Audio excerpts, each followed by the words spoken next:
आज का टॉपिक है German culture and versus India culture. पर डायरेक्ट जाते हो तो वो आपको एंटरटेन नहीं करते हैं। आप अपने सगे माँ बाप के घर विजिट करना चाहते हो तो भी आपको अपॉइंटमेंट लेकर के जाना पड़ता है। टाइम को लेकर के ये काफ़ी सीरियस रहते हैं। यहाँ पे ये लोग लाइफ टाइम भी बॉयफ्रेंड गर्लफ्रेंड बन के रहते हैं और भी खुला नहीं रहता है। आपको सड़क में गाड़ियाँ तक नहीं दिखेगी, लोग भी नहीं देखेंगे, कुछ भी नहीं।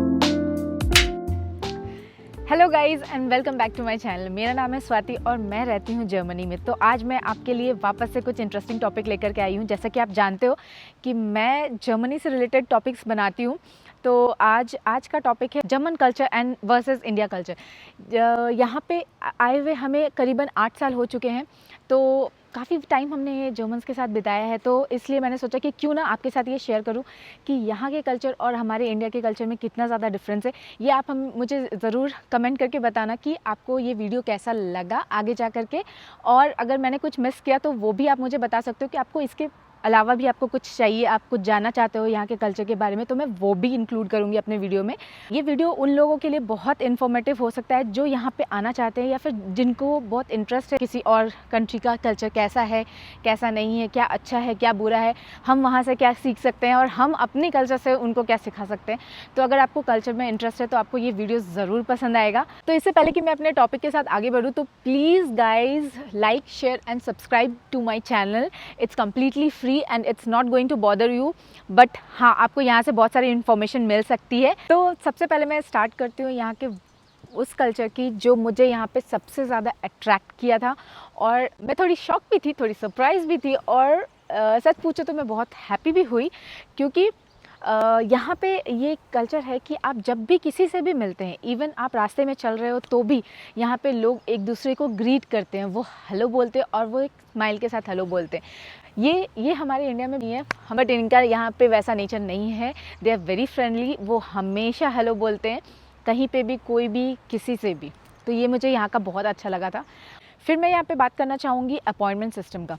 यहाँ पे कोई भी काम विदाउट अपॉइंटमेंट नहीं होता है। हमारे यहाँ पे इंडिया में जैसे हम कहीं पे भी, अगर हमें डॉक्टर की ज़रूरत है या हमें मैकेनिक की ज़रूरत है, हम कहीं पे भी डायरेक्ट चले जाते हैं। बट यहाँ पे ये लोग ऐसा नहीं करते हैं।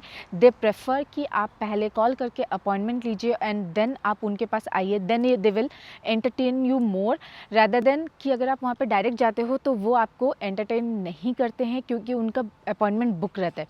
और जैसा कि हमारा इंडिया में एक ऐसा है कि अगर इवन हॉस्पिटल हो या मैकेनिक हो तो वो हमेशा ओवरलोडेड रहते हैं, वो जितना मन मर्जी उतना काम लेते हैं। बट इनका वैसा नहीं है, ये अपना टाइम लेते हैं और फिर उसके हिसाब से वो अपॉइंटमेंट सेट करते हैं। वो हो सकता है कि आपके दांतों में दर्द अभी उठा हो और आपको अपॉइंटमेंट 6 महीने बाद का मिल रहा हो, या फिर आपकी आँखों में अभी कुछ प्रॉब्लम हो गया हो और आपको 5 महीने बाद का अपॉइंटमेंट मिल रहा है। तो ये एक बहुत शॉकिंग चीज़ है जो हमें बहुत प्रॉब्लम हुई, और ये मैं लिटरली शॉक थी कि अगर इंसान मर रहा हो तो भाई साहब पहले पेशेंट को देखो, उसके बाद अपॉइंटमेंट को इम्पोर्टेंस दो। बट इनका कहना है कि we are full, so we can not take you. तो आपके पास दूसरा ऑप्शन है, क्लिनिक जा सकते हैं, आप हॉस्पिटल जा सकते हैं, वहाँ पे इमरजेंसी सर्विसेज होते हैं, बट उसके भी काफ़ी क्राइटेरिया होते हैं।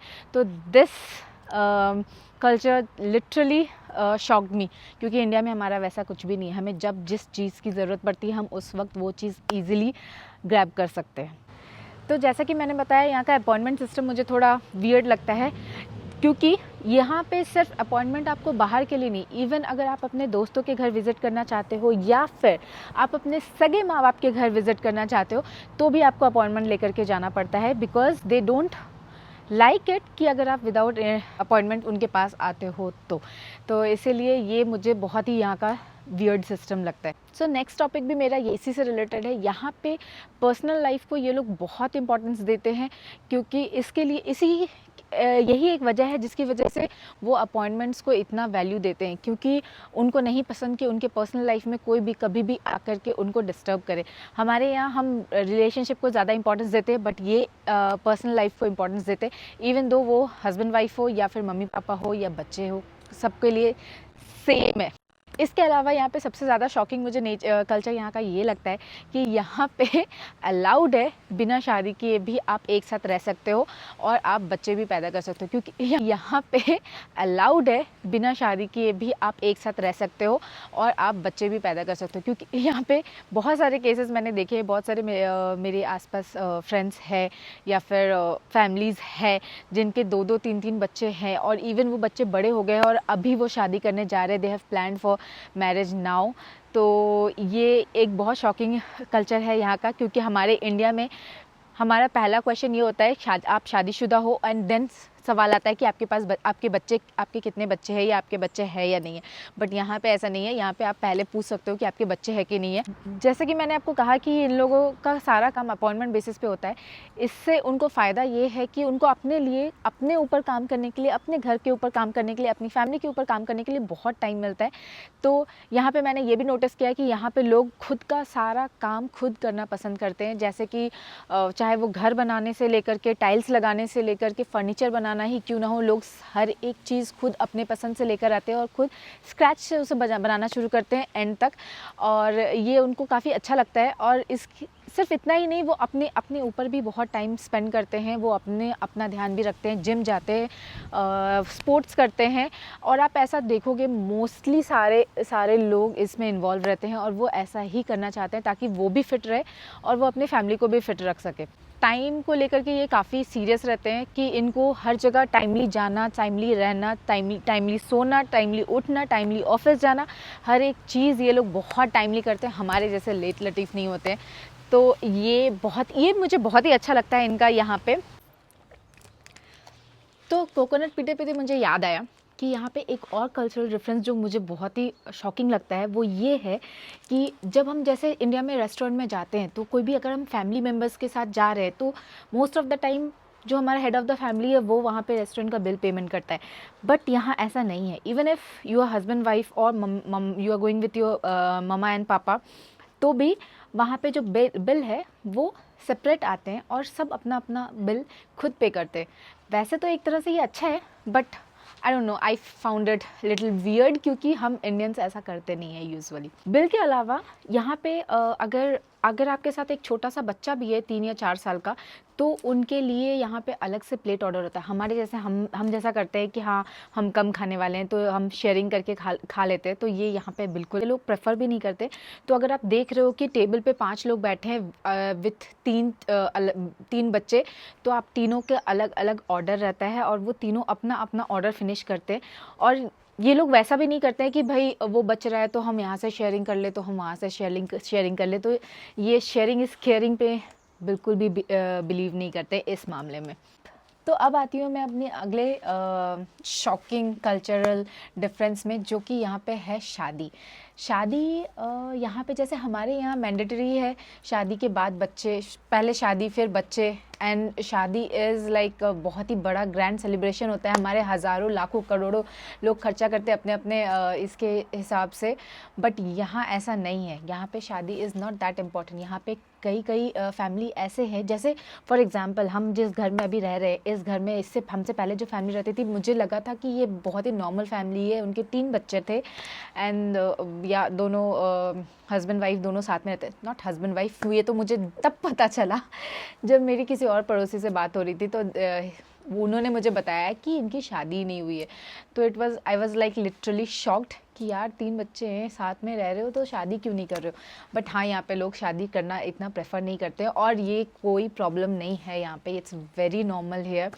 यहाँ पे ये लोग लाइफ टाइम भी बॉयफ्रेंड गर्लफ्रेंड बन के रहते हैं। और तो अगर at some point of time अगर इन लोगों ने ऐसा डिसाइड किया कि चलो अब हम शादी कर सकते हैं, डजेंट मैटर कि उनके बच्चे कितने बड़े हैं या फिर वो खुद कितने एज के हैं और या फिर उनके खुद के नाती पोते हैं, वो ये मैटर नहीं करता है इनके लिए। वो कभी भी किसी भी वक्त ये डिसाइड कर सकते हैं कि उनको शादी करनी है।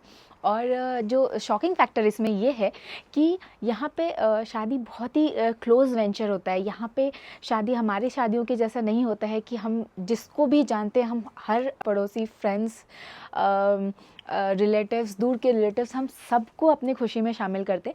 बट ये इन लोगों का ऐसा नहीं है। ये लोग सिर्फ जो बहुत क्लोज़ है, अगर वो अपने पेरेंट्स से क्लोज़ नहीं है तो उनके पेरेंट्स भी उनकी शादी में इनवाइटेड नहीं रहते हैं। तो इनका शादी बहुत ही क्लोज़ वेंचर रहता है और ये शादी में बहुत शोर शराबा और बहुत ज़्यादा खर्चा नहीं करते हैं हमारी तरह। उनका वो बहुत पर्सनल स्पेस रहता है, तो वो बहुत गिने चुने मैक्सिमम 100 लोगों को बुलाते हैं, ये जो कि उनसे बहुत ही ज़्यादा क्लोज़ रिलेशन रखते हैं। इसके अलावा जो एक सबसे बड़ा मुझे शॉकिंग फैक्टर ये लगता है कि जैसे कि हम इंडियंस, हमें आदत है हम शॉपिंग करने कब जाते हैं, हम फैमिली मेम्बर से मिलने कब जाते हैं, इट्स मोस्टली वीकेंड, क्योंकि वीकेंड में ही हमें टाइम मिलता है कि हम फैमिलीज़ के साथ टाइम स्पेंड करें, या हम कहीं बाहर जाए, या कहीं हम घूमने जाए, या फिर कुछ भी कहीं प्लान करते हैं। बट यहाँ पे ऐसा नहीं है। यहाँ पे ये लोग वीकेंड्स इनका खुद का होता है, ये सिर्फ अपने फैमिली मेम्बर्स को और क्लोज़ फ्रेंड्स को टाइम देते हैं, वो भी सिर्फ सैटरडे तक। संडे इनका रूहे टाग होता है। Sunday is like completely closing day for Germany. यहाँ पे कुछ भी खुला नहीं रहता है, आपको सड़क में गाड़ियाँ तक नहीं दिखेगी, लोग भी नहीं दिखेंगे, कुछ भी नहीं दिखेंगे। इसके अलावा इवन यहाँ पे फेस्टिवल्स, वो भी इनका बहुत ही क्लोज वेंचर होता है। कोई भी फेस्टिवल हो, जैसे इनका 25 दिसंबर बहुत ही स्पेशल डे होता है, ये लोग उसको इतने अच्छे से मनाते हैं, लेकिन वो पूरा महीना वो सेलिब्रेट करते हैं starting from November, mid of November से 24 दिसंबर तक वो क्रिसमस सेलिब्रेशन करते हैं। लेकिन ऑन क्रिसमस डे, ऑन 25 यहाँ पे ऐसा सन्नाटा रहता है, जैसा लगता है कि पता नहीं क्या हो गया है यहाँ पे, क्योंकि सारे लोग सिर्फ अपने फैमिली मेम्बर्स के साथ घर पे बैठ के खाना खाते हैं, एक ही डाइनिंग टेबल शेयर करते हैं, और वो वहाँ पे गपशप मारते हैं और फैमिली टाइम स्पेंड करते हैं। इनको अपना फैमिली टाइम बहुत पसंद है, अपना मी टाइम बहुत पसंद है। इन सब के अलावा जो सबसे बड़ा शौक़ मुझे मिला था यहाँ पे, वो था जब मैं यहाँ पे स्विमिंग गई थी।